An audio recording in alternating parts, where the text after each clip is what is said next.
Hər vaxtınız xeyir. Heç düşünmüsünüzmü? Hər gün işlətdiyimiz ev kimi, şəhər kimi adi sözlərin arxasında nə qədər dərin bir tarix yatır. Baxın, bugün biz sanki bir dilçi arxeoloq kimi bu sözlərin köklərini enəcəyik. Onların gizli hekayələrini üzə çıxaracağıq. Hazırsınızsa, başlayaq. Deyirlər, hər şəhərin adının öz hekayəsi var. Yaxşı, bəs bu hekayə həmişə bizə danışıldığı kimidirmi? Bəlkə də həqiqət tamam başqadır. Gəlin bu sualın cavabını elə yaşayış məskənləri üçün istifadə etdiyimiz sözlərin özündə, onların dərinliklərində axtaraq. Yaxşı, araşdırmamıza başlayırıq. İlk ipucumuz bizi birbaşa qədim çöllərə aparır. Söhbət oba sözündən və onunla sıx bağlı olan ovadan gedir. Görək bu sözlər bizə nə deyir? Bəs oba deyəndə nə başa düşürük? Baxın, mənbəyə görə bu sadəcə bir çadır deyil. Bu, bütöv bir köçəri tayfanın məskəni, bir neçə çadırın bir araya gəldiyi, ailələrin birlikdə yaşadığı bir yerdir. Bir anlıq gözünüzün qabağına gətirin. O köçəri həyatın tam mərkəzini. Bu sözün nə qədər qədim olduğunu təsəvvür etmək üçün bura baxın. Biz 8-ci əsrdən danışırıq. Yəni, ən qədim türk yazıları olan Orxon Yenisey abidələrində artıq oba sözü var idi. Bu, inanılmazdır. Və zamanla bu söz təkcə bütün türk dillərinə yayılmayıb, hətta qonşu dillərə, məsələn, fars dilinə belə keçib. Yaxşı, bəs oba ilə ovanın əlaqəsi nədir? Məntiq çox sadədir əslində. Baxın, hər şey obadan, yəni çadır düşərgəsindən başlayır. Zaman keçdikcə insanlar düşərgəni yox, düşərgənin qurulduğu yeri düşünməyə başlayır. Beləcə sözün mənası yavaş-yavaş dəyişir və artıq məskənin özünü yox, onun salındığı o geniş, açıq düzənliyi, yəni ovanı ifadə etməyə başlayır. Çox məntiqli bir təkamüldür, elə deyilmi? İndi isə gəldik araşdırmamızın bəlkə də ən mübahisəli, ən qızğın müzakirələrə səbəb olan hissəsinə. Söhbət abad sözündən gedir. Görək bu sözün arxasında hansı sirlər gizlənir?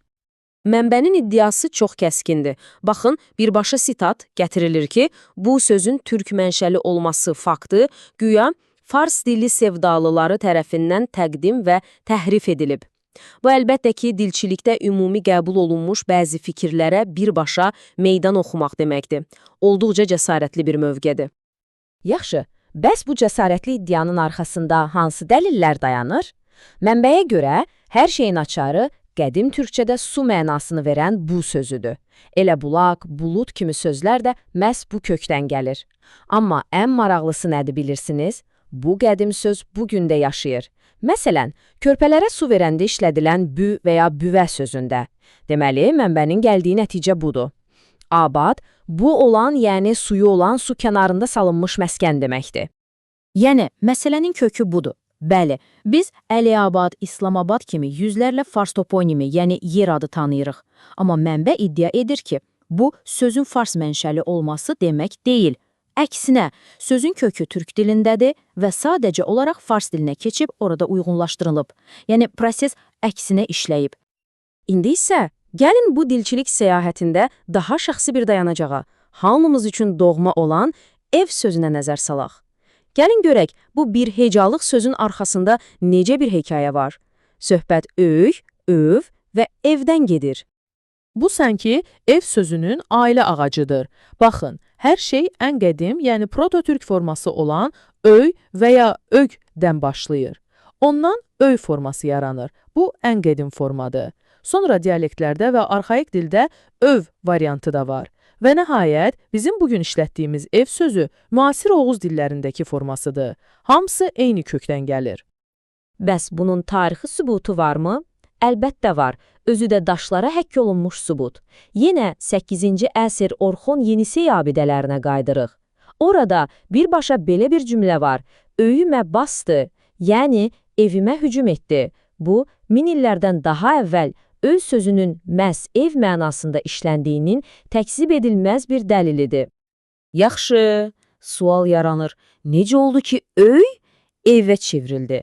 Bu, heç də qəribə bir şey deyil, dillər üçün tamamilə təbii bir prosesdir. Buna fonetik təkamül deyilir. Oğuz dillərində, yəni bizim dilimizin də daxil olduğu qolda, öy səsi zamanla əvvəlcə eyə, sonra da evə keçib. Bu, dilin canlı bir orqanizm kimi əsrlər boyu necə dəyişdiyini göstərən çox gözəl bir misaldır. Beləliklə, bu kiçik dilçilik detektiv işimizin sonuna gəlib çatdıq. İndi gəlin bütün tapdıqlarımızı bir araya gətirək və yekun nəticələri çıxaraq. Bu cədvəl demək olar ki, bütün araşdırmanın xülasəsidir. Gəlin sürətli şəkildə üstündən keçək. Deməli, mənbəyə əsasən oba qədim türk tayfa məskənidir.